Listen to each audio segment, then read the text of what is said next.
Saat Bapak divonis tertular COVID-19 nih ya, apa yang pertama sekali ada dalam pikiran Bapak?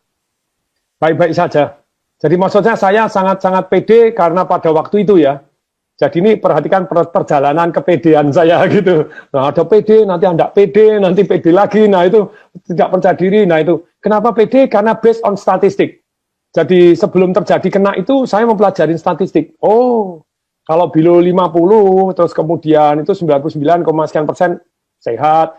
Apalagi kalau istilahnya tidak ada penyakit bawaan begitu ya. Saya kan tidak ada penyakit bawaan. Begitu kurang minum, saya mulai begitu saya menggigil saya ngebel lagi.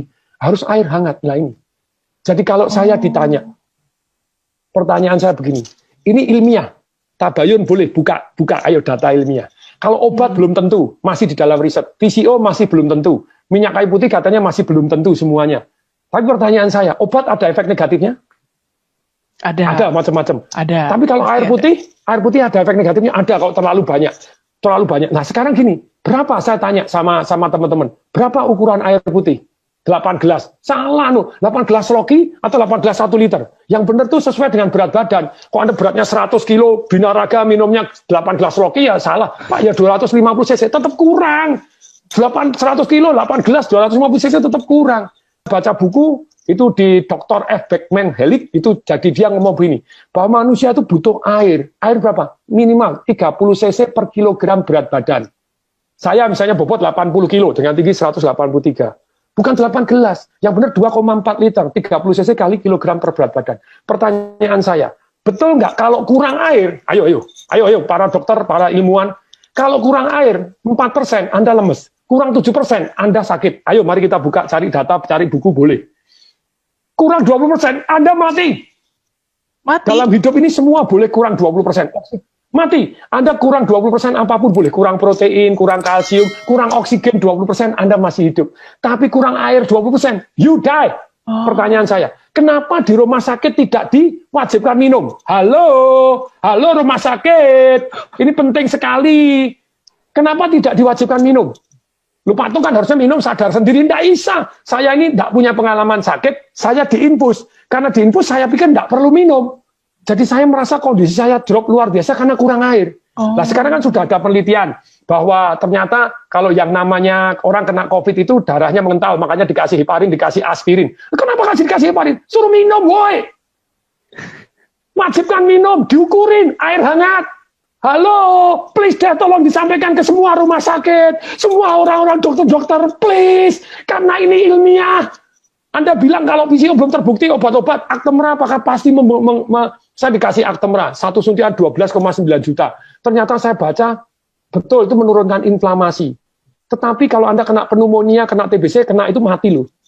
Banyak yang itu ada penelitian tuh, dikasih 5, ada yang ini mati loh, ada yang bahaya. Makanya saya suruh tanda tangan tuh, if something happen. Nah kalau itu belum terbukti menyehatkan, kalau air terbukti kalau kurang mematikan, kenapa tidak diwajibkan minum? Hoi.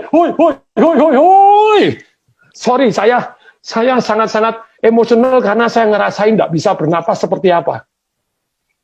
Mestinya kan air toh, supaya airnya, aduh nih, jadi diwajibkan minum. Jadi wajib, diukurin, wajib minum, ayo minum sedikit, 100 cc air hangat, 100 cc air hangat. Kalau Anda tidak percaya, perhatikan, kalau Anda lagi demam panas, Anda minum air hangat langsung, Anda beres keringetan, diukur, langsung suhunya turun kok. Iya. Coba, kalau ini sudah terbukti menyembuhkan, kenapa kok tidak diwajibkan? Wajibkan, boy. Saya sangat-sangat gemes ini. Semoga ini jadi viral, tidak apa-apa. Jadi amin. Diwajibkan. Jadi jangan obat doang, jangan infus doang. Kok memang kurang, harus wajib dijamin. Sekian minum sudah belum, diukurin, diiniin, kasih air hangat. Nah kan tubuhnya jadi darahnya jadi mengalir lebih lancar. Terbukti. Kemudian dong, minum. Lebih kemungkinan sehat lebih tinggi daripada Anda tidak perhatian terhadap mereka minum nggak. Ketika orang lemes, gini diinfus terus kemudian tidak minum, lah ya kasihan toh ya. Nanti dites darah tidak keluar, dianggap darahnya mengental. Setelah mengental dikasih heparin, dikasih aspirin. Aduh, suruh minum. Wajib. Minum air putih hangat ya. Air putih hangat itu yang paling penting ya, Pak Atung ya. Dan ukurannya 30 cc per kilogram berat badan. Karena tadi kalau air terbukti penting, kenapa tidak diwajibkan minum air? Pernapasan penting, kenapa tidak diwajibkan? Jadi jangan hanya obat boleh, please deh. Sejauh Anda tahu boleh, tapi kalau air terbukti kurang mematikan, kenapa tidak diwajibkan minum air?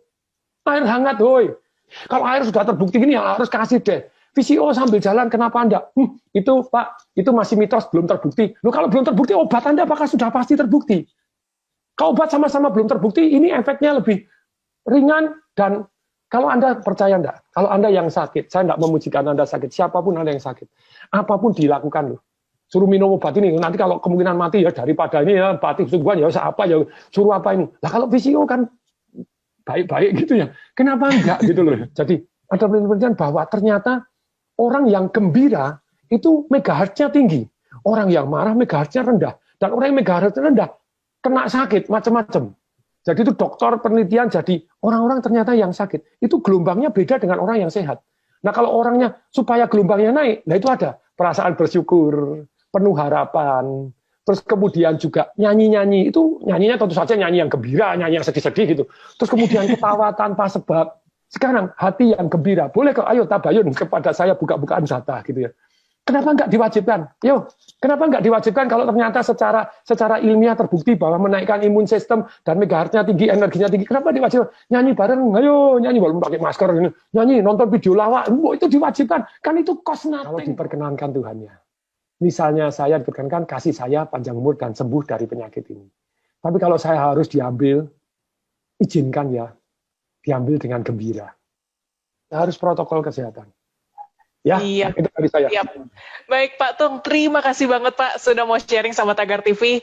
Sehat terus Bapak, dan semoga kisah ini bisa memotivasi mereka yang sedang berjuang melawan corona ya Pak ya. Ya. Salam dahsyat. Salam dahsyat.